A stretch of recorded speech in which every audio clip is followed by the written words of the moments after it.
관세음보살 간절하게 염불 하다가 깜빡 잠이 들었는데 꿈속에서 관세음보살님이 나타나셔서 아주 짧은 경 하나를 가르쳐 주면서 이 경을 1000번을 채우면 1000번을 채우면 그대가 살아날 수 있으리라. 우리가 인생을 살다 보면 예기치 않게 힘들고 괴롭고 또 고통스러운 상황들을 만날 때가 있습니다. 우리 인생이 살아가면서 술술 좋은 일들만 풀린다면 얼마나 행복하고 좋을까요? 하지만 인생이란 결코 그렇지가 않습니다. 그래서 흔히 등산에 비유하지 않습니까? 오르막길도 있고 내리막길도 있다가 또 한없이 오르막길도 있고, 그러다 길을 잘못 들면 낭떠러지나 절벽을 만날 때도 있고, 그렇게 힘들고 괴롭고 답답할 때, 그때가 바로 우리가 마음을 돌려 스스로를 돌아보고 또한 부처님 가르침에 의지하고 부처님께 더욱더 간절하게 기도해야 할 때이겠죠. 어느 불자님께서 진심 어린 그런 편지를 보내주셨습니다. 이제 그분의 편지를 여러분들에게 읽어드릴까 합니다. 한번 잘 귀담아서 한번 들어보시기 바랍니다. 어느 여성 불자님께서 40대 초반의 여성 불자님께서 보내주신 그런 내용이 되겠습니다. 한번 읽어볼게요. 안녕하세요. 반갑습니다. 저는 아무개입니다. 광우 스님의 소나무 법문을 보고 오랜 고심 끝에 편지를 보냅니다. 불교에 귀의한 지 8년차 초보 불자입니다. 수많은 고난과 역경을 겪으면서 기도와 법문을 듣기 시작하였습니다. 사랑하는 남편과 사별을 통해 부처님 말씀을 더욱 깊이 받아들이게 되었습니다. 남편분하고 그렇게 이별을 하셨네요. 나무아미타불.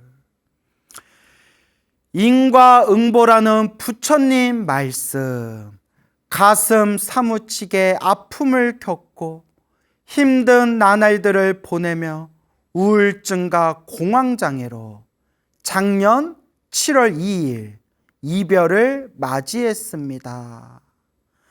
시절 인연인지 저의 업보인지 혼란 속에서 기도에 정진하였습니다.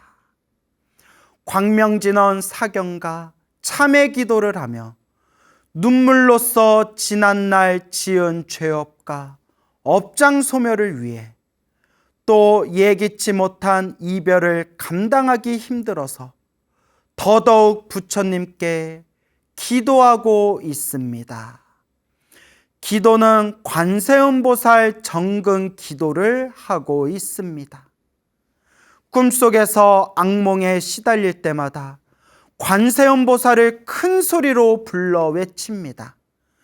그럼 언제 그랬냐는 듯 악몽이 사라집니다. 나무 관세음보살. 관세음보살님께서 저를 보호하고 있음을 몸소 체험하고 있습니다. 저의 일상은 소나무 법문을 듣고 마음으로 느끼며 신행생활로 상처를 이겨내고 있습니다. 너무나도 감사합니다. 스님, 남편은 생전에 불교 신자는 아니었습니다. 하지만 늘 제가 가고 싶은 사찰마다 항상 같이 동참해 주었습니다. 사랑도 많이 주고 간 사람입니다. 너무 그립습니다. 시댁에서는 제대로 대처를 못한 제가 죽인 거라고 빈소와 재산을 포기하라고 했습니다. 정신없는 상황에 쫓겨나듯이 나왔어요. 제가 시댁과 다툼 없이 큰 결정을 내린 계기는 사필 규정과 제 것이 아닌 거에 연연하지 말자라는 다짐으로 중심을 잡고서 마음을 내려놓았습니다. 지금 생각하면 저만 억울한 것이 아니라 슬픔에 빠진 시댁 식구들 또한 저를 방편 삼아 위로가 필요하지 않았나 싶습니다. 저는 22살 남자아이 아들의 엄마이기도 합니다. 돌아가신 분은 재혼이고요. 저희 둘 사이에는 자식이 없습니다. 이 모든 제가 겪는 일들이 전생으로부터 지은 죄, 현생에 지은 죄라는 것을 깊이 깨닫게 해주신 광우 스님께 너무나도 감사합니다. 그리고 소나무 방송을 통해서 남편에게 사랑하고 미안하고 고마웠다라는 말을 꼭 전하고 싶습니다. 지금은 아들이 있다는 것에 감사합니다. 그리고 부처님 말씀에 깨달음과 알아차림으로 조금씩 나아가도록 노력하고 있습니다. 일심으로 갈 수 있도록 어떠한 마장이 와도 흔들림이 없도록 열심히 기도하겠습니다. 두서없이 글을 쓴지라 연결이 잘 안 될 수도 있어요. 스님께서 학식이 높으시니 다 이해해 주실 거라 믿습니다. 건강 잘 챙기시고 앞으로 좋은 법문 꾸준히 들려주셔요. 자, 여러분, 어느 여성 불자님이 보내주신 편지 함께 읽어봤습니다. 갑작스러운 남편과의 이제 사별. 정말 사랑하고 정말 좋아하고 정말 아꼈던 사람을 다시는 볼 수 없다는 게 얼마나 슬픈 일일까요? 또 얼마나 가슴이 찢어졌을까요? 그때 그런 아픔과 고통 속에서 오히려 세상을 떠난 남편을 위해서 그렇게 사경을 해주고 연부를 해주고 그렇게 기도를 하고 부처님 법문을 들으면서 자신의 마음을 다스렸다는 것에 대해서 그래도 성근이 있고 지혜로운 분이시구나라는 생각이 들었습니다. 헤어짐은 참 고통스럽습니다. 사랑하는 사람과의 헤어짐, 그 이별은 정말 괴로움입니다. 그래서 부처님이 말씀하시지 않았습니까? 사랑하는 사람 못 만나서 괴롭고 미워하는 사람 자꾸 봐서 괴롭구나. 사랑하는 사람을 삶과 죽음이라는 정말 건널 수 없는 저 선 밖으로 멀리 사랑하는 사람을 떠나보낸다는 게 얼마나 괴롭고 얼마나 고통스러울까요? 하지만 부처님께서 분명히 말씀하셨죠. 만나면 헤어지고 헤어지면 만남이 있구나. 일어난 것은 사라지고 사라진 것은 언젠가 또 일어나는구나. 태어나면 죽음이 있고 그 죽음은 또다시 새로운 태어남으로 이어지는구나. 이걸 우리가 유의법이라고 부릅니다. 유의법. 일어나고 사라지고 일어나고 사라지는 생멸법이라고도 부릅니다. 생멸법. 이 모든 것이 인연 따라 일어나고 인연 따라 사라진다고 합니다. 그래서 부처님께서 경전에서 누누이 말씀하시지 않으셨습니까? 우리 앞에 펼쳐진 모든 인연이 바로 우리가 스스로 지은 업의 인연들이다. 그래서 업연이라고 부르고 인과법이라고 부르고 이것을 인연 따라 일어나고 인연 따라 사라지는 인연법이라고도 부릅니다. 행복도 불행도 내가 지은 업의 인연이고 좋은 일도 나쁜 일도 내가 지은 업의 인연이고 좋은 인연도 나쁜 인연도 다 내가 지은 업의 흐름들입니다. 그래서 경전에서 부처님께서 늘 누누하게 늘 간곡하게 우리 중생들에게 권유하시기를 좋은 업을 지어라, 선업을 지어라, 공덕을 심어라 라고 말씀하시고 나쁜 짓을 저지르지 말아라, 죄업을 소멸해라, 업장을 소멸해라 라고 말씀하시고 계시는 겁니다. 우리 중생들의 살아가는 모든 모습이 과거 전생에서부터 내가 지은 업의 결과들이다. 하지만 이 업이라는 것은 고정된 실체가 아닙니다. 결정되어진 고정된 실체가 아닙니다. 지금의 이 업에, 지금의 이 현재의 모습을 만든 것도 내가 지은 인연이라면 지금 이 업의 순간순간마다 내가 어떠한 새로운 인연을 짓냐에 따라서 내 업의 흐름이 또 바뀌어지게 되는 겁니다. 그래서 우리는 늘 좋은 업을 지을 수 있도록, 우리는 늘 복과 선업과 공덕을 닦을 수 있도록, 그리고 궁극적으로는 모든 번뇌와 망상을 소멸하여 이 생사윤회에서 벗어나, 윤회를 벗어난 영원한 대자유를 얻을 수 있도록 꾸준히 닦아 나아가야 됩니다.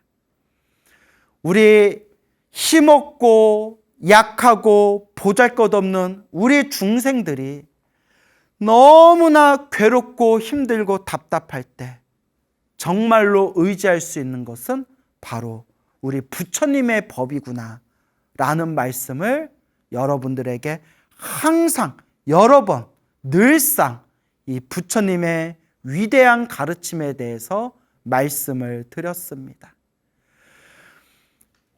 어느 불자님, 한 40대 정도로 보이는 여성 불자님께서 나이가 많아야 한 50 정도 보이는 그런 40대 정도의 그 어느 여성 불자님이 저에게 직접 해주신 이야기입니다.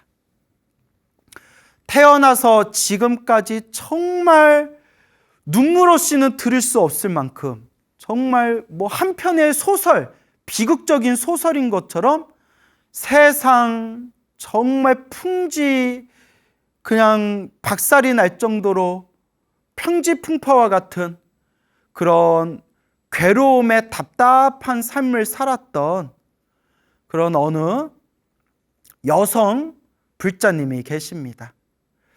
그분의 이야기를 너무 자세히 말씀드리는 거는 이제 그분의 개인적인 프라이버시가 있어서 그분이 이제 허락을 해주셔서, 그분이 소나무에서 공개해도 된다라고 허락을 해주셔서 그분이 이제 부처님의 가르침과 인연을 맺게 된 그런 내용만 여러분들에게 따로 그렇게 여러분들에게 이 감동스러운 이야기를 전해드릴까 합니다. 어렸을 때부터 교회에 다니는 독실한 교회 신자였다고 합니다. 아주 독실한 교회 신자였대요. 그렇게 이제 교회를 열심히 다니다가 남편을 잘못 만나게 됐어요. 남편의 시댁 집안이 아주 오랫동안 교회를 다닌 집안이고 또 같은 교회를 믿는 사람으로서 그렇게 결혼을 하게 되었는데 그렇게 가정폭력이 심했대요. 아이고 나무아미타불. 정말 진저리가 날 정도로 가정폭력이 너무나 심했고 시댁에서도 항상 무시받고 괄시를 받았다고 합니다. 왜 그런 걸까요? 사실 저는 여자를 때리는 사람들이 이해가 안 돼요. 여자가 때릴 때가 어디 있어요? 그렇죠? 물론 인생 살다 보면 별 그지 같은 인간들도 만나게 되지만 정말 별 성격 그지 같은 여자들도 만나게 되지만 정말 엄청난 내 생명의 위협이 있는 그런 상황이 아니라면 사실 여자가 때릴 데가 없지 않습니까? 근데 힘센 남자가 여자를 때린다는 거는 제가 잘 이해가 안 돼요. 그래서 무슨 문제가 있으면 공권력에 이제 도움을 받아서 처리하면 되지, 그리고 이렇게 내 몸을 보호하는 거 이상으로, 물론 내 몸을 보호할 때는 폭력을 쓸 수는 있겠지만 내 몸을 보호하는 이상의 차원으로 막 그 연약한 여자를 때리고 폭력을 행한다는 게 저는 막 상상조차 안 돼요. 하여튼 그렇게 가정폭력 때문에 몇 년 동안 버티고 버텼지만 이러다 내가 죽겠다라는 생각이 드셨대요. 그래서 이제 야반도주를 하게 되었답니다. 야반도주를 하게 되고 그렇게 남편과 시댁과 그렇게 이제 연을 끊게 되었다고 합니다. 그런 과정에서도 인생을 한번 잘 살아보겠다고 그렇게 꿋꿋하게 꾸역꾸역 이제 인생을 살아가면서 또 남자를 만나 재혼을 하게 되었고, 그리고 정말 열심히 노력해서 큰 사업체도 하나 일구게 되었대요. 나름 능력이 있으신 분이었나 봐요. 그런데 사업이 크게 실패를 했대요. 사업이 완전히 무너져 버렸대요. 거의 빈털터리처럼 이렇게 사업을 다 무너져서 실패를 하게 되었고, 그런 와중에서 극심한 스트레스를 느낀 그 재혼한 남편이 이제 언어 폭력을 많이 썼대. 언어 폭력. 입으로 언어 폭력을 많이 해서 요 불자님도 엄청난 스트레스와 고통과 괴로움을 느끼게 되었는데, 왜 이 업이 두꺼운 사람들, 업보가 두꺼운 사람들은 왜 안 좋은 일들이 한 번에 일어나는 걸까요? 사업도 무너져 버리고 남편과의 관계도 너무나 악화되어 가고, 그리고 어렸을 때부터 인생의 의지처였던 그 다니던 교회에서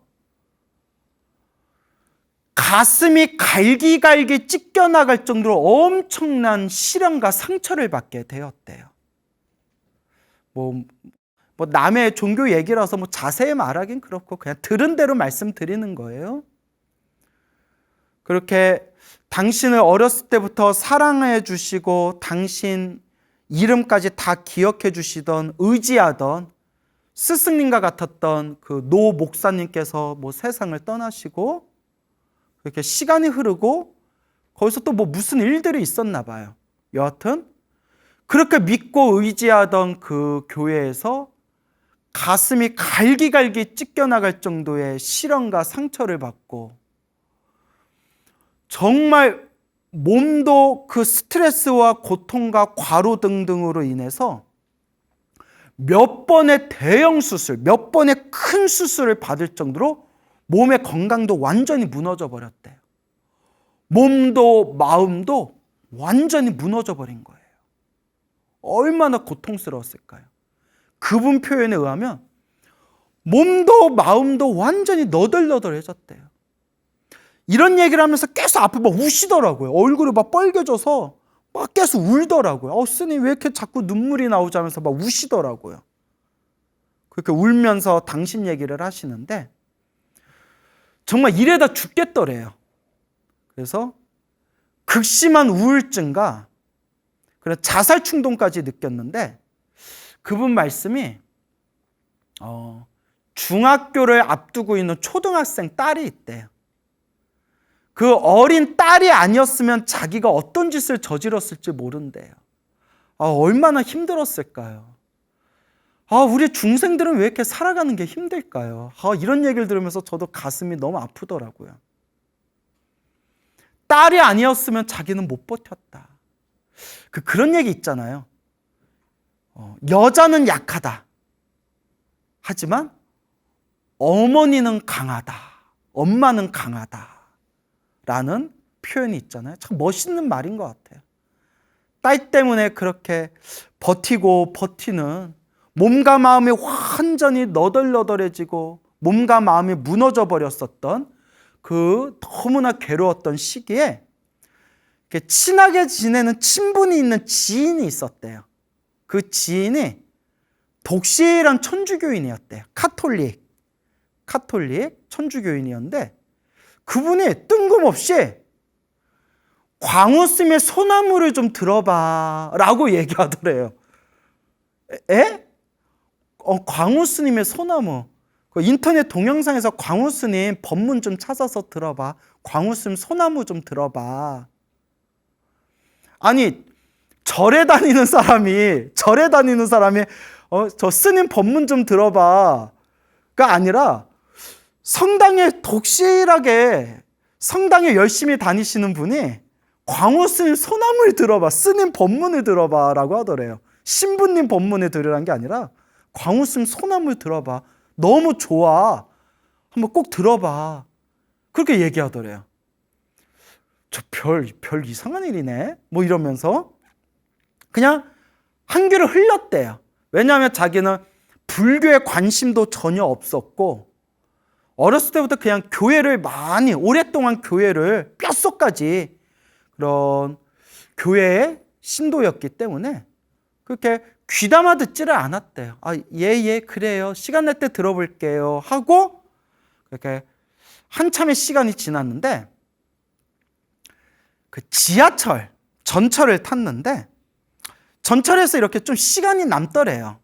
그래서 순간 그 성당에 다니시던 지인이 광우스님 소나무 들어봐 라는 이야기가 생각나서 이어폰 끼고 인터넷 동영상에서 광우스님 소나무 검색해서 딱 들었대요. 딱 들었는데 재밌더래요. 제 입으로 얘기해서 미안한데 뭐 또 우리 소나무가 뭐 옛날 옛적에 뭐 이런 전설의 고향 같은 이야기 하니까 뭐 사람 호기심을 많이 끌어당기잖아요. 재밌다 하고 이렇게 듣고 있는데 그때 150 몇 회인가를 들었대요. 그냥 아무거나 이렇게 찍었대요. 소나무 이렇게 올라와서 소나무가 차라라락 이렇게 올라와서 우리가 거의 뭐 300회가 다 돼가요. 그래서 촤르르르르르 이렇게 올라오는 거 아무거나 그냥 눌렀는데 그냥 150 몇 회인가 그렇대요. 자기 기억에. 재밌다 하고 듣고 있는데 그때 제가 소나무 법문 중에 하늘에 꽃비가 쏟아졌다라는 그런 내용이 나왔대요. 하늘에 꽃비가 쏟아졌다라는 내용을 듣는 순간 쓰고 있는 마스크 안에서 아주 진한 꽃향기가 마스크 안에 코 속으로 확 하고 퍼지더래요. 자기가 쏘스랗게 놀랐을 정도로 코에서 마스크를 쓰고 있는데 코 안에서 그냥 은은한이 아니라 정말 진한 꽃향기가 코 속에서 확 꽃향기가 싹 퍼지더랍니다. 그분한테 들은 대로 말씀드린 거예요, 여러분. 그분이 이제 직접 해주신 얘기를. 놀래가지고 두리번거렸대요. 꽃향기가 어디서 나는 거지?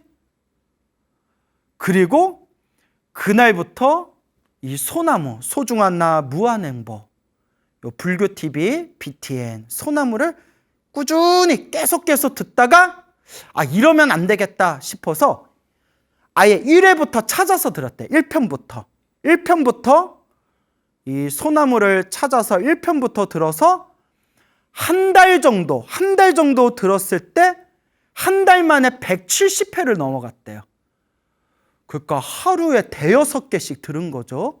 하루에 한 5-6개씩. 그러니까 시간 날 때마다 소나무를 들었대요. 시간 날 때마다.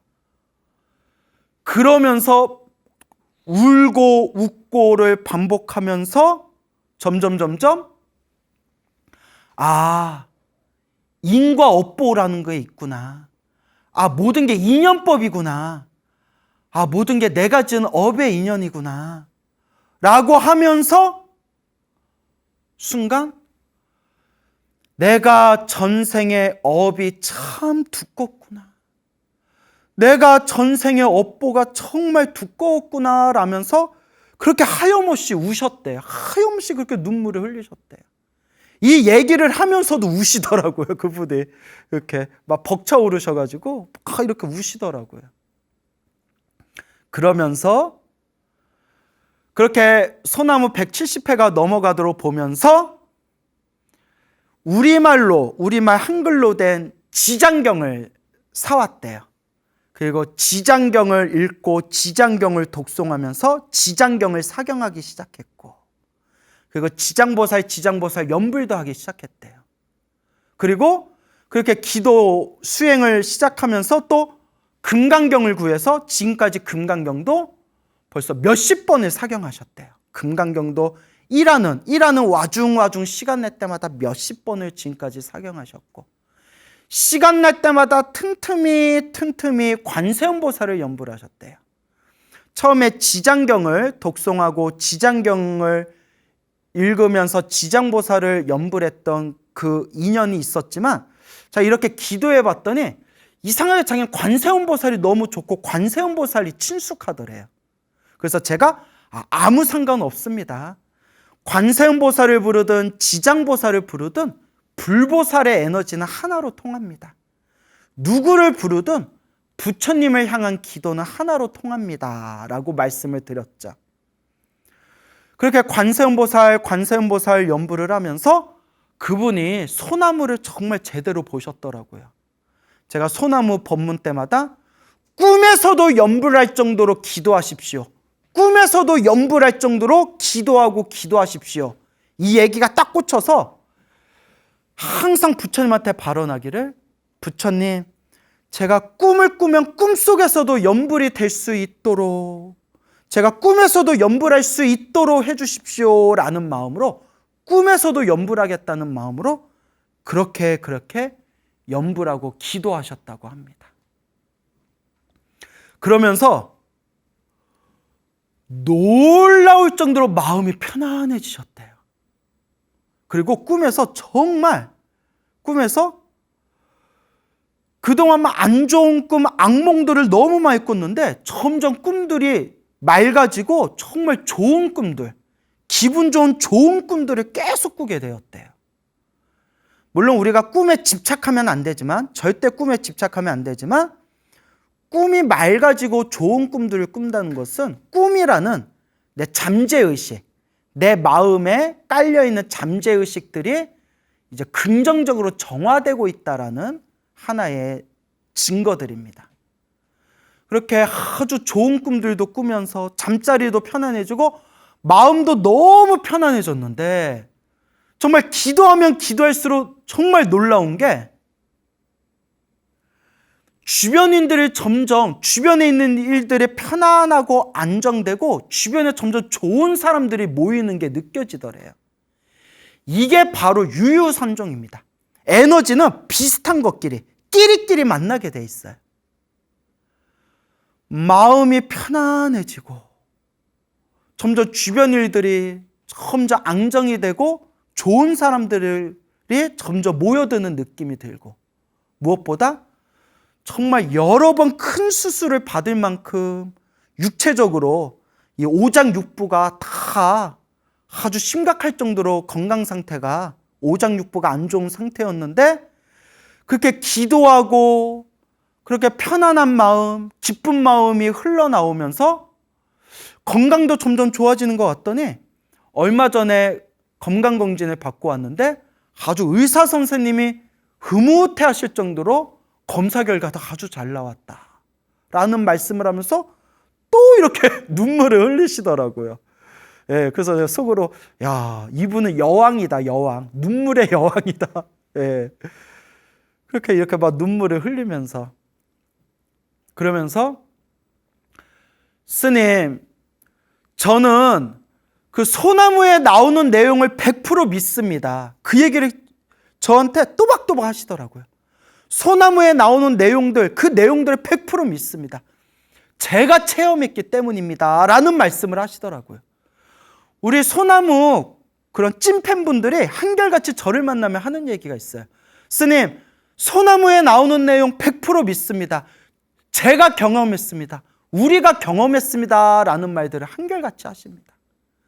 근데 그 불자님도, 스님, 정말 부처님의 말씀을 만나고 듣고 배우고 이 인과법, 이 인연법을 마음에 되새기면서 기도하고 조금이라도 복을 지으려고 노력하니까 정말 마음이 편안해졌습니다. 제가 너무나 마음이 편안하고 기쁩니다 라는 말씀을 하는데, 아까 중학생을 이제 코앞에 둔 초등학생 딸이 있다고 했잖아요. 딸이 더 좋아한대요. 딸이 하는 얘기가, 엄마가 부처님 만나고 공부하면서 엄마 얼굴이 너무 좋아졌어. 엄마가 편안해하는 게 느껴져 라는 말을 하더래요. 애들도 촉이 빠르잖아요. 애들은 순수하게 있는 그대로 보는 거거든요. 우리 엄마가 너무 편안해지고 너무 우리 엄마가 기뻐하는 게 느껴져서 나 너무 좋아. 딸이 그런 얘기를 하더래요. 그러면서 딸이 어느 날 이런 얘기를 하더래요. 엄마가 맨날 관세음보살, 관세음보살, 관세음보살, 관세음보살 그렇게 기도하고 염불하는 걸 딸도 알잖아요. 근데 딸이 이런 얘기를 하더래요. 엄마가 그렇게 소나무 법문 들으면서 집중하고 있을 때, 엄마가 이렇게 집중하면서 소나무 법문 듣고 있을 때, 그때 엄마 얼굴이 관세음보살 얼굴 같아 라고 이야기를 하더랍니다.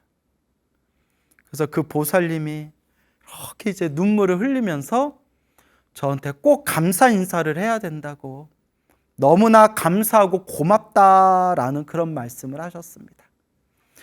제가 수많은 불자님들에게 감사합니다, 고맙습니다, 심지어 생명의 은인이십니다라는 얘기까지도 많이 들었어요.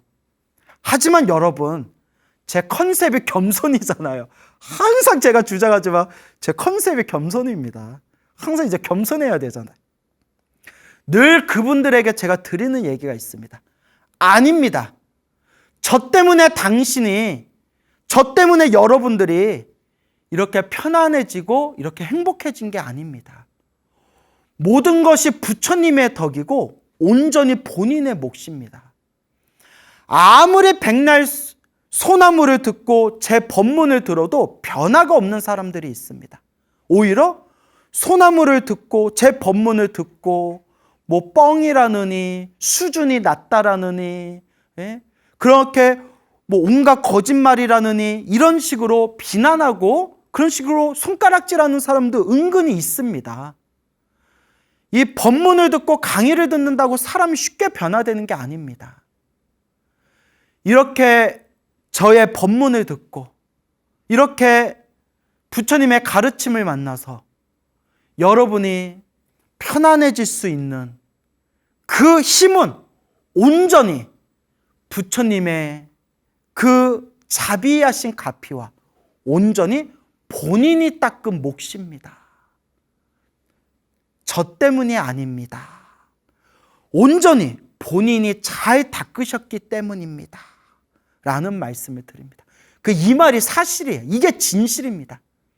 내가 닦아야 된다는 거예요. 내가 닦아야 된다.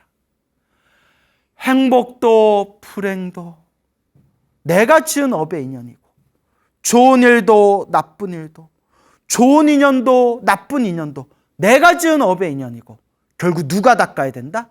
온전히 내가 닦아야 된다. 결국 나의 수행, 자기 수행이 불교의 핵심이 되는 겁니다.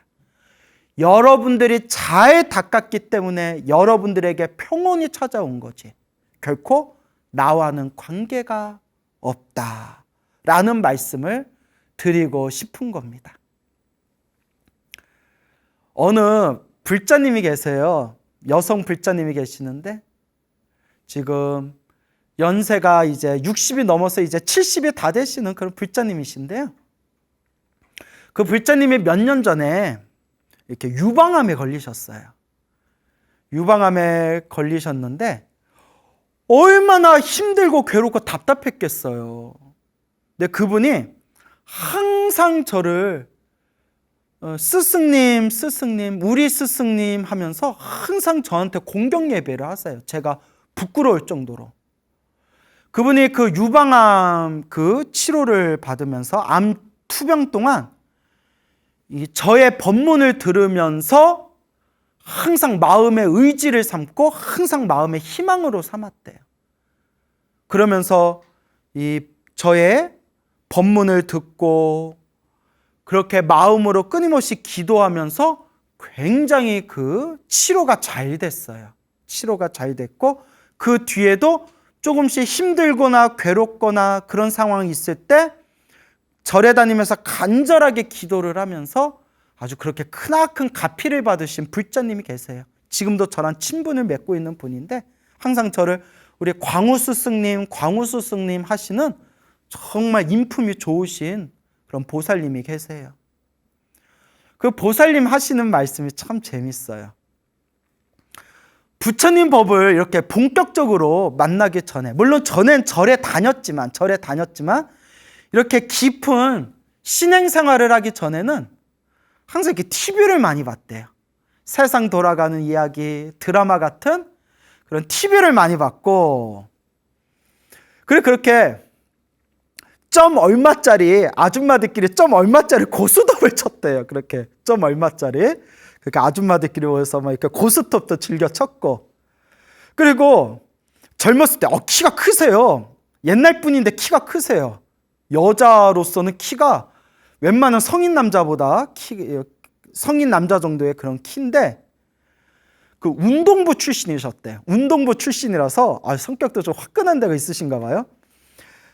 이렇게 곡차를 좋아하셨나 봐요. 소주를 좋아하셨는데, 앉았다 하면 소주 2병은 깠대요. 소주 2병은 깠대요. 여자가 소주 2병 마시긴 쉬운 거 아니잖아요. 그래서 그렇게 TV를 좋아하고, 그리고 점 얼마짜리 아줌마들끼리 고스톱 치는 취미가 있었고, 그리고 앉았다 하면 이제 소주 2병을 깠다고 하시는데, 근데 되게 인품이 좋으신 분이에요. 되게 좋으신 분인데, 누구나 그런 취미 생활은 있잖아요. 그게 나쁜 건 아니잖아요. 그런데 점점 부처님 법문을 공부하고 부처님 말씀 공부하고 기도하고 수행하면서 저절로 TV를 안 보게 됐대요. 그러니까 이제 TV에 나오는 세상살이가 다 재미가 없더래요. 그냥 다 중생들 사는 중생살이. 그냥 TV 볼 시간에 사경을 한 번 더 하고 연부를 한 번 더 하고 기도를 한 번 더 하게 되더래요. 왜냐? TV는 보고 나면 마음만 심란하고 TV는 재밌는 걸 봐도 그걸로 끝나는데 기도는 하면 할수록 마음이 편안하다는 거예요.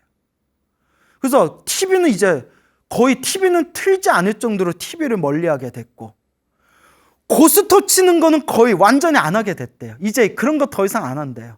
그래서 가끔씩 친구들하고 그냥 재미삼아서 해도 되죠 해도 이제는 고스톱 같은 거 안 친대요.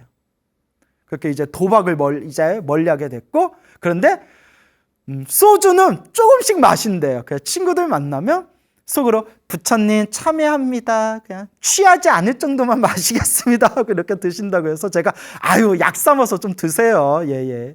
그렇게 이제 우스개로 말씀을 드렸는데, 그래서 자기의 인생이 너무나 변화되고 지금 너무 부처님께 하루하루 부처님께 감사드릴 정도로 자신이 행복하고 충만된 삶을 살아가는데, 아이들이 절에 다녀라 라는 얘기를 굳이 안 해도 될 정도로 아이들이 저절로 포교가 됐대요. 왜냐?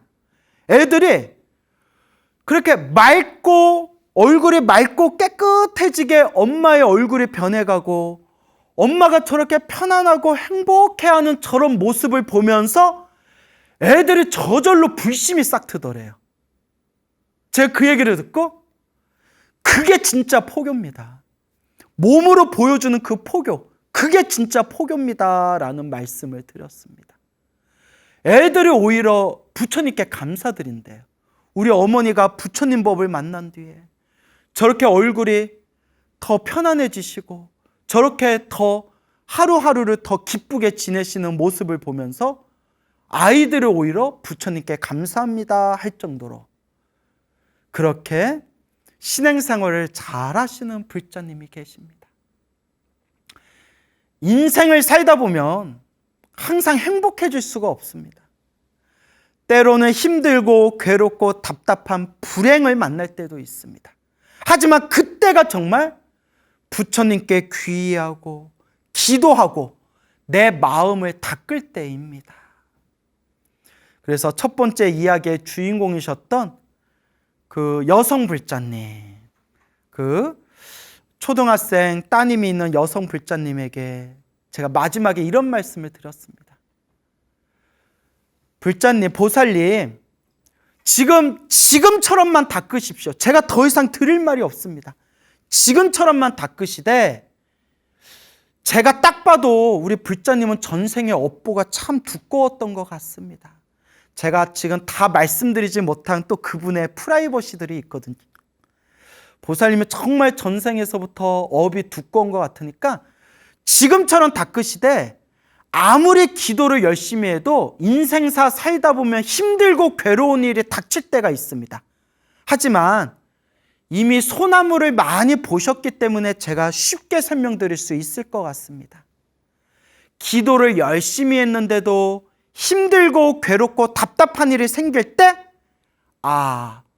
내가 크게 받을 업보를 작게 받고 있는 거구나 라는 마음으로, 내 업장을 소멸한다 라는 마음으로 지금처럼만 꾸준히 닦아나가시기 바랍니다 했더니 그 불자님께서 소나무를 듣고 들으면서 항상 마음에 되새기고 있고, 앞으로도 부처님 은혜 갖는 마음으로 더 열심히 기도하고 신행생활하겠습니다 라고 말씀을 하셨습니다. 제 마음이 너무 기쁜 거예요. 오히려 제가 더 고맙고 감사할 정도 제 마음이 정말 기쁘더라고요. 나같이 이 광우라는 나같이 보잘것없는 사람이 떠드는 이런 이야기를 듣고서 인생의 희망을 느끼고, 그리고 부처님의 법을 만나 열심히 마음을 닦으셔서 이와 같이 스스로 평온과 행복을 느끼셨다는 이런 수많은 불자님들의 이야기를 들으면서 제가 이게 바로 살아갈 수 있는, 내가 이렇게 열심히 부처님 법을 전할 수 있는 원동력, 에너지, 힘이 되는구나라는 그런 감동을 느꼈습니다. 우리 불자님들한테 참 감사하고 감사하는 바입니다. 여러분, 바로 지금이 염불하고 기도하고 수행하고 마음을 닦을 때입니다. 부처님 가피가 항상 여러분들과 함께할 것입니다. 우리 요 법륜사가 창건되어진 그런 아주 재밌는 가피 이야기 여러분 알고 계십니까? 이 법륜사를 창건하신 창건주 스님께서 무화당 상륜 큰 스님이세요. 무화당 상륜 큰 스님이라는 분께서 이 도량을 창건을 하셨는데, 그 연역을 보니까 1996년부터 2005년까지 이 불사가 진행되었다라고 기록이 되어 있더라고요. 그러니까 장장 10년의 대작 불사예요. 근데 이 도량이 어떻게 생기게 되었냐? 무화당 상륜 스님께서 오래전에 저 승가사라는 사찰, 삼각산 승가사라는 사찰에 제일선언이라는 선언이 있대요. 알고 계시나요? 그 제일선언이라는 그 선방에서 이렇게 좌선하고 계시는데 호련히 비몽사몽에 생생한 환한 영상이 펼쳐지더래요. 빽빽한 나무가 가득한 숲에 한 마리 용이 솟구치는데, 용도 청룡. 무슨 용? 청룡. 그래서 열차도 무슨 열차라고 있었어요? 청룡 열차라고 있었잖아요. 그만큼 청룡이 아주 대단한 용이에요. 그 청룡이 입에서 물을 내뿜으면서 청룡이 하늘로 승천하는 그런 생생한 영상을 보시는데, 그 용이 하늘로 솟구치고 그 자리에 누가 나타나셨다? 관세음보살님이 나타나셨대요. 여러분 관세음보살 본 적 있어요? 분위기 갑자기 이상해지는데요? 네. 자, 관세음보살님이 다 나타나시더니 그대가 이곳에서 저를 불사를 해서 이곳에서 살아라 라고 관세음보살님께서 그렇게 이제 수기를 내려주셨다고 합니다. 그 비몽사몽의 그런 생생한 영상을 보고 나서 이게 뭔가, 이게 도대체 무슨 도리인가, 이러한 마음을 품고 계실 때 얼마의 시간이 지난 뒤에 발견한 도량이 바로 어느 도량이다? 바로 이 문수삼 법륜사, 지금 이 터를 발견하시게 되었다고 합니다. 그때 제일 선언에서 봤던 하늘의 푸른 용, 청룡이 물을 뿜으면서 솟구치고 관세음보살님께서 나타나셔서 이곳에 절을 짓고 이곳에서 살아라 그대여 이곳에서 살아라 라고 했던 그 땅, 그 숲을 바로 이 용인의 문수산 법륜사에서 바로 그때 보았던 그 자리를 바로 여러분들이 앉아 계신 이곳에서 발견하시게 된 겁니다. 정말 보통 도량이 아니죠? 제가 옛날에 이런 얘기 들었으면 뻥치고 있네 이럴 수도 있어요. 근데 저 스스로도 기도하고 염불하고 보고 듣고 체험한 것들이 있기 때문에 저는 이게 사실이라고 믿어요. 여러분 믿습니까? 예, 정말 믿어요? 예. 부처님의 가피, 관세음보살님의 가피는 분명히 있습니다. 그래서 우리 무화당 상륜 스님의 그 행적들을 이렇게 인터넷에서 찾아봤는데 이런 내용이 나오더라고요. 어디 우리 불교계 언론, 신문에서 인터뷰하시던 오래전 그런 자료를 제가 이렇게 보게 되었는데 그때 이런 말씀을 하시더라고요. 처음에 이곳에 오셔서 여기가 관세음보살님께서 맺어주신 내 시절 인연이 있는 이 도량이다. 내가 이번 생 안 태어났다 셈치고 내가 이곳에 도량을 만들어야 되겠다라고 결심을 하시고 이 도량에 오셨는데 정말 너무나 막막하셨대요. 아무것도 가진 것도 없고 뭘 어디서 어떻게 시작해야 될지 정말 막막하셨을 때 오로지 믿을 건 뭐밖에 없었다? 부처님 그리고 관세음보살님. 마음에 이런 확신이 있으셨대요. 전 이 이야기가 그렇게 가슴에 찡하더라고요. 관세음보살님이 맺어주신, 관세음보살님께서 인도해 주신 도량인데 나를 안 도와주시겠느냐? 설마 나를 안 도와주시겠느냐? 분명히 부처님이 관세음보살님이 도와주실 것이다 라는 확신이 있으셨대요. 그래서 오직 기도하셨대요. 기도하고 오직 기도하셨대요. 그리고 오늘 이렇게 아름다운 이 도량을 이렇게 크게 일구시게 되었다라는 그런 말씀을 들었습니다. 제가 늘 불자님들께 이런 말씀을 드립니다. 우리가 살아가면서 인생을 살아가면서 좋은 일이 생길 때도 있고 힘들고 괴롭고 답답할 때도 있다. 우리가 살아가면서 좋은 일이 생길 때도 있고 힘든 일이 생길 때도 있는데 좋을 때에도 우리 불자들은 열심히 기도하고 공덕을 닦아야 되지만 힘들고 괴롭고 답답할 때, 막막할 때가 그때가 바로 진짜 뭐 할 때다? 기도할 때다. 그때가 부처님께 의지할 때다 라는 말씀을 자주 드립니다.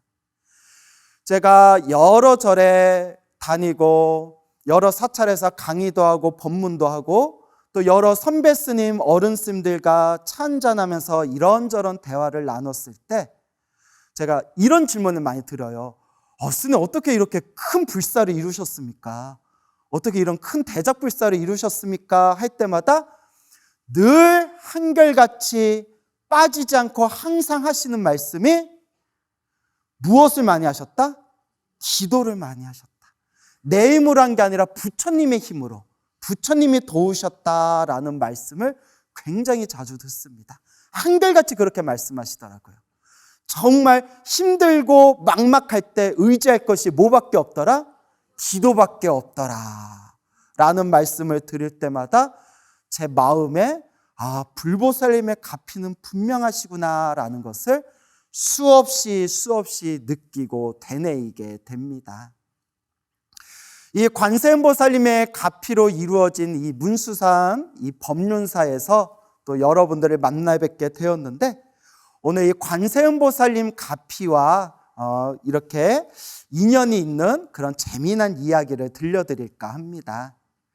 옛날 옛적에 있었던 일이래요. 중국 당나라 시대 때 어느 유명한 화공이 있었대요. 그림을 그리는 화공이 있었는데 어느 날 황제가 부르더랍니다. 그러면서 이 황제가 내가 제일 아끼는 나의 비가 있는데 내가 아끼는 옆에서 사랑하는 나의 비가 있는데 나의 이 비를 지금 아주 생생하게 그림을 그려서 내가 평생 내가 이렇게 보관하고 싶다. 그러니 내 사랑하는 그녀를 아주 그림을 잘 좀 그려다오라고 이제 황제가 부탁을 합니다. 그래서 황제가 아끼는 비를 앞에 놓고 정말 혼신의 힘을 당해서 화공이 이렇게 그림을 그렸대요. 얼굴도 그리고 몸도 그리고 코도 그리고 입도 그리고 마지막에 눈까지, 우리가 활용 정점이라고 하잖아요. 마지막에 눈동자까지 딱 찍어가지고 한 편의 이제 그림을 완성을 했는데, 그때 다 그려놓고 잘 그려졌나 살피는 와중에 그만 붓을 뚝 떨어뜨려 버렸대요. 근데 아이고, 그 붓이 뚝 떨어지면서 뭐든지 재수가 없으면 뒤로 넘어져도 코가 깨진다고 하잖아요. 그 붓이 그 비의 초상화에, 그림에 배꼽 옆에 떡 하고 점을 하나 찍고 떨어졌대요. 어디 옆에? 배꼽 옆에. 아, 또 왜 거기에 묻어? 그래서 야야 이거 어떡하냐? 야야 이거 침도 한번 발라보고, 이거 어떡하냐? 이거 내일까지 올리기로 했는데 이거 어떡하냐 하다가 에라 이 정도는 괜찮겠지 하고 그 그림을 황제에게 진상을 합니다. 황제가 딱 그림을 보면서 막 감탄을 하는 거예요. 어쩜 이렇게 생생하게 그렸냐. 참 대단하다. 참 대단하다. 흡족하면서 딱 보는데 원래 어디에 점이 찍혀 있어요? 배꼽에 점이 떡 찍혀 있는 거잖아요. 황제가 얼굴이 굳어지더니 너 일로 와봐. 너 했어 안 했어? 야, 너 이거 어떻게 된 거야? 내 사랑하는 비에 배꼽 옆에 점이 있는 거는 나만 알고 있는데 네가 어떻게 알고 여기다 점을 찍었냐 이래 버리는 거예요. 미치고 팔짝 뛰는 거죠. 너 어떻게 된 거야? 네가 어떻게 그녀의 배꼽 옆에 점이 있는 걸 알고 이렇게 정확하게 찍냐? 화공이 달달달달달 떨면서 하는 얘기가 아닙니다, 아닙니다. 황제씨 아닙니다. 제가 마지막에 다 그려놓고 붓을 떨구었는데, 붓을 그만 떨어뜨렸는데 붓이 떨어지면서 그 붓끝이 배꼽 옆에 점 하나를 턱 찍고 떨어져 버렸습니다. 억울합니다 하는데 여러분들 같으면 믿겠어요, 안 믿겠어요? 믿기 힘들잖아요. 붓이 떨어진데 어떻게 배꼽 옆에 딱 하고 점 하나를 찍고 떨어지냐고요. 황제가 대노해가지고 크게 화가 나가지고 노하여 황제가 저놈의 목을 쳐라 하는데 옆에 이제 신하들이 말리는 거예요. 황제시여, 저 화공은 평상시에 인품도 훌륭하고 정직한 사람인데 무언가 곡절이 있을 겁니다. 잠시 형을 멈추십시오, 멈추십시오 하는 거예요. 그래서 일단 황제가 씩씩거리는 이제 마음을 가라앉히고 이제 그 화공을 감옥에 가뒀는데, 화공이 아이고 이게 무슨 꼴인가, 이게 무슨 꼴인가, 어찌하면 좋단 말인가 하다가 믿을 건 뭐밖에 없어요? 부처님밖에 없어요. 관세음보살, 관세음보살, 관세음보살, 관세음보살, 관세음보살, 관세음보살. 간절하게 관세음보살을 염불하고 염불하다가 너무 피곤해서 잠깐 살짝 잠이 들었는데, 그때 저 멀리서 어떤 사람이 가까이 다가오는데 그 비몽사몽 꿈속에서도 깜짝 놀라버린 거예요. 그 사람의 얼굴을 가만히 보니까 얼굴이 11개가 있더래요. 얼굴이 몇 개가 있더라? 11개가 있더래요. 11개의 얼굴을 가진 그 사람이 얼굴이 11개가 있는 거예요. 그대여 걱정하지 마시오. 걱정하지 마시오. 나만 믿으시오 하면서 꿈에서 싹 깨어났어요. 이게 무슨 꿈인가, 이게 무슨 꿈인가 하고 있는데 아침에 황제가 부른 거예요. 황제 앞에 딱 가니까 황제가 화가 좀 덜 풀린 그런 표정으로 화공에게 이렇게 이야기합니다. 네가 살 길을 하나 주겠다. 네가 뭐 붓을 떨어뜨려가지고 떨어진 붓이 뭐 배꼽 옆에 점이 찍혔다고 하는데, 그래? 그러면 네 말을 증명할 방법이 있다. 내가 간밤에 꿈을 꿔서 누구를 만났는데 어떻게 생겼는지 그려봐라. 그걸 어떻게 그려? 그 죽이든가. 꿈에 누굴 만났는지 어떻게 알아요? 그러니까 황제가 내가 간밤에 이상한 꿈을 꾸고 사람을 만났는데 그 사람이 어떻게 생겼는지 그려봐라. 화공이 죽이려면 그냥 죽이지. 핑계를 대고 나를 죽이려는 애들 보구나. 고민하다가 에라이 모르겠다고 누구를 그렸을까요? 화공이 관세음보살 부르다가 꿈속에서 만난 얼굴이 몇 개 있는?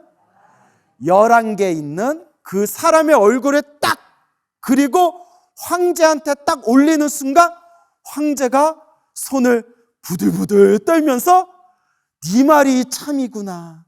네 말이 참이구나. 내가 꿈속에서 봤던 그 사람이다 라고 하면서 그 화공이 풀려나게 됩니다. 그 얼굴 11개 가진 그 꿈속에 나타난 사람이 바로 누구였다? 근데 어떤 관세음보살? 바로 그 유명하신 11명 관세음보살이었다고 합니다. 그때 황제가 이제 미안하잖아요. 야 이거 미안하다. 인생사 살다 보면 이런 일도 있는 거 아니냐? 네가 원하는 소원 하나 들어주겠다 하면 우리 소원 빌 거 많잖아요. 뭐도 필요하고 뭐도 해주면 좋겠고 뭐도 해주면 좋겠는데 화공이 정내미가 다 떨어진 거예요. 화공이 뭐라고 하느냐? 당나라 사람이잖아요. 저 바다 건너 신라 땅에 그 신라라는 곳이 불법, 부처님의 법을 잘 믿고 있다는데 그 나라로 건너가기를 원합니다. 라고 이제 황제에게 청을 해서 이제 신라 땅으로 오게 되고 그렇게 신라 땅에 와서 그 중생사라는 절에 관세음보살 모습을 조성하게 되었으니 그분이 바로 중생사 관세음보살님의 그런 설화 이야기가 되겠습니다. 관세음보살님의 가피는 분명히 있습니다. 우리가 이런 이야기들, 이런 옛날 옛적 이야기들을 들으면 다 무슨 불교 설화인가 보다, 전설의 고향인가 보다, 이야기 속으로인가 보다 라고 생각할 수 있겠지만 저는 이런 이야기, 불보살의 가피가 분명히 존재하신다는 이런 이야기를 저는 100% 믿습니다. 왜냐? 뜬금없이 박수 타임이 또 고맙습니다. 자, 왜냐? 제 스스로 체험하고 보고 듣고 지금 이 순간에도 수많은 불자님들이 생생하게 경험하신 가피들이 있기 때문입니다. 제가 늘 하는 얘기지만 제가 이 소나무를 진행하면서 불교TV 소중한 나 무한행보 소나무를 진행한 지 7, 8년이 돼요. 이제 7년이 넘어가서 8년 차가 되는 것 같은데 제가 항상 불자님들에게 이야기하는 말이 제가 원래도 불심은 있었지만 원래 불심이 있으니까 머리 깎고 출가했을 거 아니에요? 하지만 내가 소나무를 진행하면서 내 불심이 더욱 깊어진 걸 느껴진다. 왜냐? 제가 법문 준비를 하면서 수많은 큰 스님들의 이야기, 어른 스님, 선배 스님들의 이야기, 우리 실제로 지금 살아계시는 불자님들의 그런 생생한 가피 이야기들을 법문 소재들을 제가 하나하나 모으고 수집하면서 옛날 옛적 이야기로만 알고 있던 그 불보살의 가피가 현재 진행형이구나. 지금도 생생하게 일어나고 있는 현재 진행형이구나.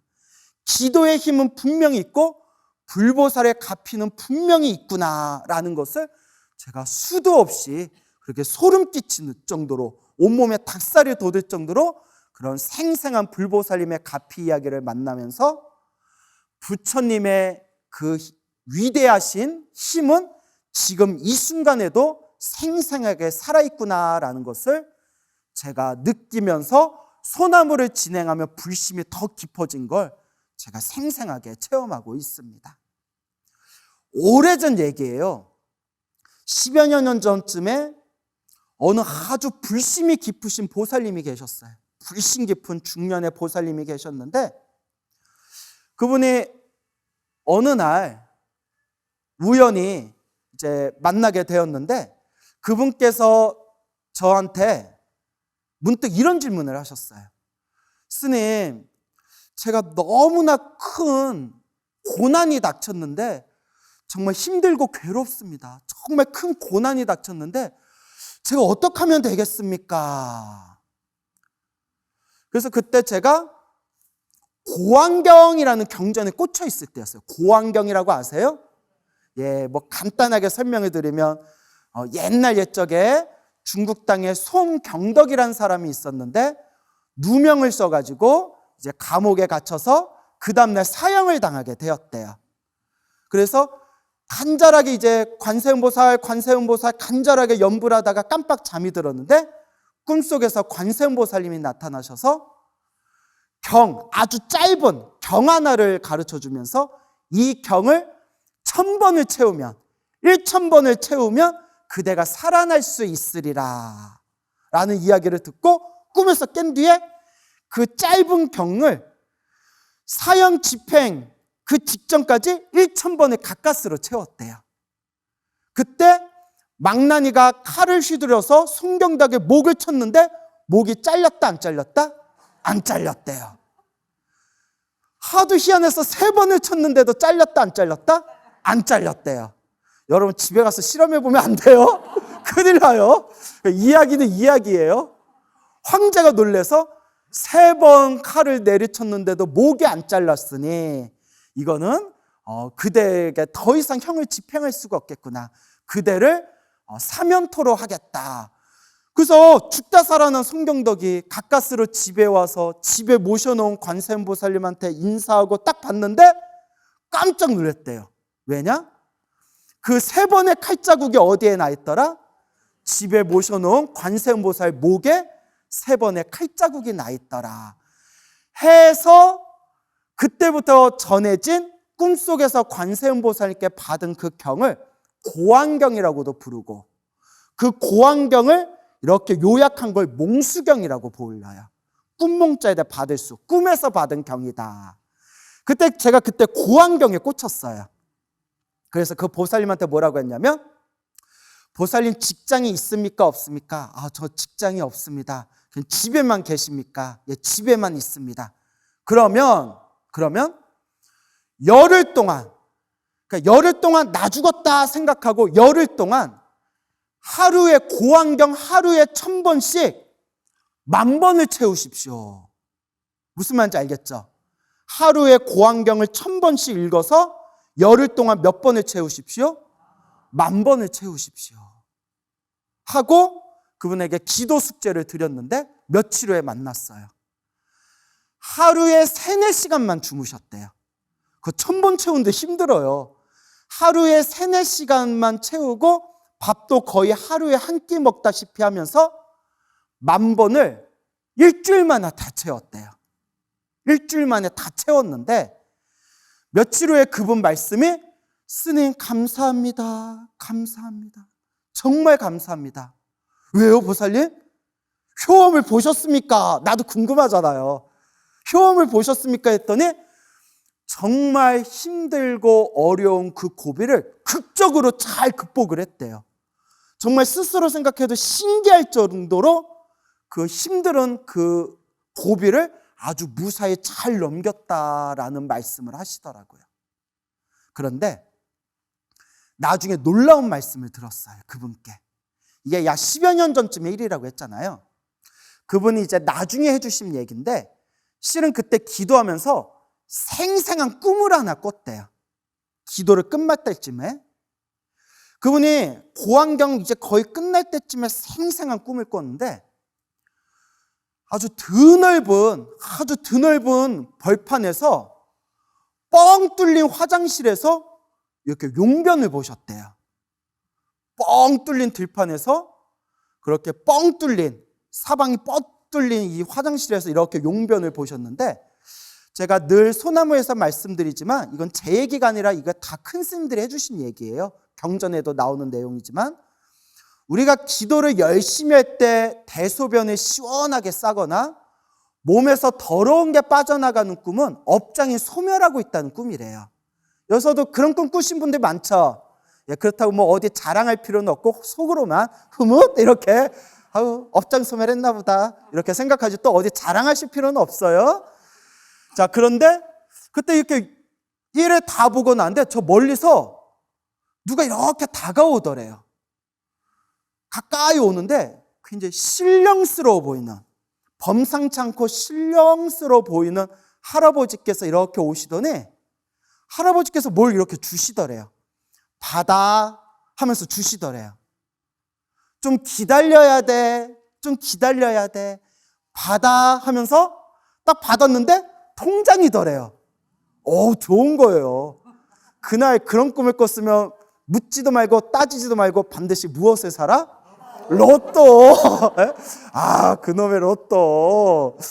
예. 그런데 딱 통장을 받았는데 열어보니까 아직 몇 년이, 만기까지 몇 년이 남아있는 적금 통장이더래요. 거기에 2000 몇 년 하고 이렇게 적혀 있잖아요. 만기일이 몇 년 남아있는 그 적금 통장에 다 주더래요. 좀 기다려야 돼 하면서 통장에 딱 받으면서 예 하고 보고 만기 그 날짜를 확인한 뒤에 꿈에서 딱 깼대요. 자, 눈치채셨죠? 그리고 몇 년 전에 만났는데 그분이, 그러니까 10년 전에 제 고환경 기도하라고 했을 때 이 꿈을 꾸셨는데 뭔가 명확하지 않아서 저한테 얘기는 안 하셨던 것 같아요. 몇 년 후에 다시 만났을 때 그분께서 하신 말씀이 사실은 그런 꿈을 꿨었는데 마음에 항상 품고 있었던, 바라던 바가 있었는데 꿈에서 받았던 그 적금 통장 만기일, 그 해가 넘어가고 나서 원하는 소원을 성취했다 안 했다? 원하는 소원을 성취했습니다, 스님이라는 말씀을 하더라고요. 나도 오늘부터 고환경 기도해야지. 예? 자, 그리고 불심이 참 깊으신 분이에요. 그리고 제가 막 바쁘다는 핑계로 그 뒤로 한 몇 년 동안 만나 뵙지는 못하고 있는데 워낙 불심이 깊은 분이라서 지금도 어디 사찰에서 열심히 아마 기도하고 계실 거예요. 이런 수많은 헤아릴 수 없는 일들을 보고 듣고 제가 체험을 했기 때문에 당당하게 불자님들께 항상 드리는 말씀이 있어요. 힘들고 괴롭고 답답할 때, 그때가 뭐 할 때다? 기도할 때다. 그 보살님도 10여 년 전에 우연히 저를 그 사찰 앞마당에서 마주쳤을 때, 스님, 제가 지금 너무나 힘들고 괴로운 고난에 닥쳤습니다. 제가 무슨 기도를 해야 되겠습니까? 어떻게 하면 되겠습니까? 라고 했을 때, 그때 저는 고환경에 꽂혀 있어서 고환경 기도하세요 라고 말씀드렸던 거예요. 금강경에 꽂혔으면 금강경 하세요. 법화경 기도하고 있었으면 법화경 하세요. 그래서 제가 늘 불자님들께 말씀드리는 게, 어떤 기도를 하든 부처님을 향한 모든 기도는 하나로 통한다. 그러니 무슨 기도가 더 좋아요 라는 거에 집착하지 말고 간절하게 부처님을 향해서 기도해라 라는 말씀을 늘 드립니다. 어느 젊은 여성 불자가 있었어요.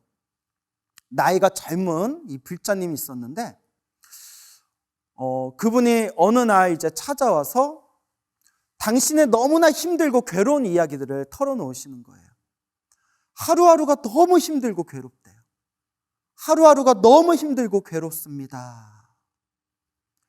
가만히 다 듣고 나서 그분께 이런 말씀을 드렸어요. 평상시에 제 소나무 팬이고 제 법문을 많이 들었다고 하시니까 제가 말씀드리기에 더 편할 것 같습니다. 제가 늘 제 법문에서 이야기했지만 좋은 일도 나쁜 일도 다 누가 지은 업의 인연이다? 다 내가 지은 업의 인연이다. 부처님께서 경전에서 누누이 말씀하시지 않았습니까? 모든 것이 다 인연법이고 그 인연법의 흐름 속에서 펼쳐지는 행복도 불행도 다 내가 지은 업이다. 결국 누가 닦아야 된다? 내가 닦아야 된다. 보살님, 기도하셔야 됩니다. 힘들고 괴로울 때가 기도할 때입니다. 지금이 기도할 때입니다.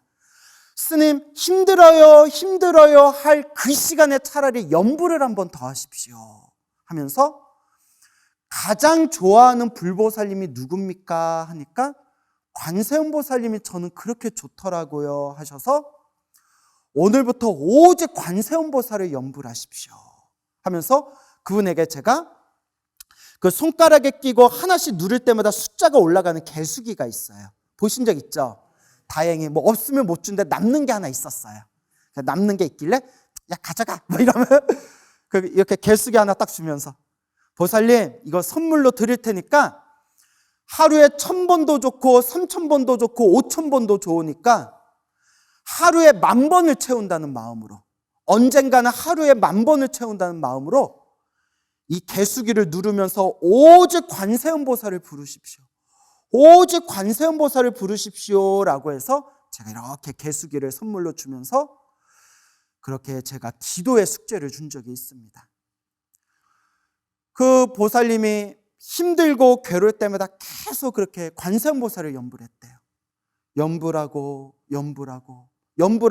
염불했는데 뭐 이게 염불을 해도 전혀 효과가 없더래요. 근데 그게 맞아요. 여러분 기도하자마자 바로 효과 보고 바로 효과 보면 이 세상에 힘들고 괴로울 사람이 어디 있겠어요. 그래서 늘 드리는 이야기지만 내가 지은 업보가 많고 두꺼울수록 오래오래 꾸준히 닦아야 된다. 여러분 지금 엄청 춥죠? 지금이 기도할 때예요. 저도 지금 마이크가 엄청 차가워요. 그래서 지금 속으로 관세음보살 예? 지금이 기도할 때예요. 이 추운 날 이렇게 또 많은 분들이 모이셨는데 바로 지금이 기도할 때입니다. 그 보살님이 관세음보살 염불하다가 아무 소용 없구나. 백날 관세음보살 염불해도 이 괴로움이 가시질 않는구나 하다가 바로 오늘같이 추운 날 심하게 몸살에 걸렸대요. 그래서 너무 몸이 춥고 너무나 온몸이 욱신욱신 아파가지고 어쩌면 코로나였을 수도 있어요. 그렇게 약을 먹고 장판을 뜨겁게 틀어놓고 손 이불을 뒤집어 쓰고 덜덜덜 떨면서 아프다 하는데 너무나 괴롭고 너무나 힘들더래요. 그 순간 역시 믿을 건 뭐밖에 없어요? 관세음보살. 정말 힘들고 괴로울 때 의지할 건 관세음보살밖에 없더라. 너무 괴로워서 누운 채 관세음보살님 제발 살려주세요. 관세음보살 하다가 살짝 잠들려고 했을 때 누워있는 자기를 누가 등 뒤에서 싹 안아주는 느낌이 들더래요. 누가 싹 정말 엄마의 품과 같이 포근하게 싹 안아주면서 귀에서 생생하게 괜찮아 내가 있단다 하면서 등 뒤에 누가 따뜻하게 안아주는 느낌이 들면서 그때 잠에 딱 들었는데 그 다음날 아침에 눈을 떠봤더니 손끝에서 발끝까지 아픈 곳이 하나도 없이 몸이 상쾌하더랍니다. 그게 가피예요. 그때 눈물이 주르륵 나면서 부처님 가피가 정말 있구나. 내가 느끼지 못할 뿐이지 정말 힘들고 괴로울 때 귀에다 괜찮다, 내가 있단다 라고 속삭여 주듯이 분명히 보이지 않는 그 부처님의 관세음보살님의 힘이 있구나라는 걸 느끼면서 그날 엉엉 우셨다고 합니다. 그 얘기를 저에게 전해주셨을 때 정말 관세음보살님의 불보살의 가피는 있구나. 그래서 늘 불자님께 말씀드리는 게 힘들고 괴롭고 답답할 때 바로 그때 힘들다, 괴롭다, 답답하다 나는 왜 이렇게 살아가는 게 힘들까라는 생각이 들 때 그때 차라리 무엇을 한번 더 해라? 염불을 한번 더 해라 라고 간곡하게 말씀드리는 겁니다. 스님 열심히 기도하고 열심히 기도했는데도 그래도 힘들고 괴롭고 답답해요. 그게 업장소멸입니다. 내가 과거 전생에서부터 알고 지었건 모르고 지었건 몸과 말과 생각으로 지었던 그 업보들이 그 얼마나 많단 말인가. 그걸 염불 몇 번 하고 기도 몇 번 해서 그것을 다 소멸하겠다는 그 마음이, 그게 바로 어리석은 중생의 마음이에요. 많으면 많은 대로, 적으면 적은 대로 꾸준히 닦아 나아가는 것, 그게 바로 불제자의 길이라는 것을 꼭 명심하시기 바랍니다.